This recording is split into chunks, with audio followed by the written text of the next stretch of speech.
بسم اللہ الرحمن الرحیم۔ السلام علیکم ورحمۃ اللہ وبرکاتہ۔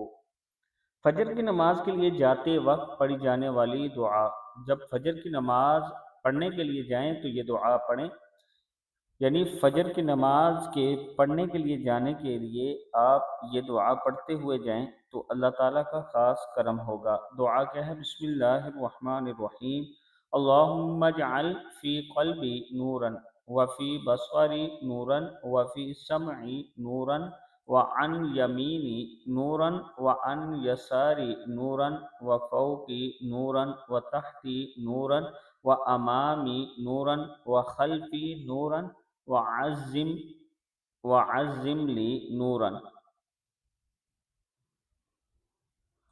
اس کا مطلب ہے، اے اللہ میرے دل میں نور کر دے، میری آنکھوں میں نور کر دے، میری سماعت میں نور کر دے، میرے دائیں نور کر، میرے بائیں نور کر دے، میرے اوپر نور کر دے، میرے نیچے نور کر دے، میرے سامنے نور کر دے، میرے پیچھے نور کر دے اور میرے لیے نور کو بڑھا دے۔ صدق اللہ العظیم۔ یہ چھوٹی سی دعا نماز فجر سے پہلے آپ پڑھ لیا کریں۔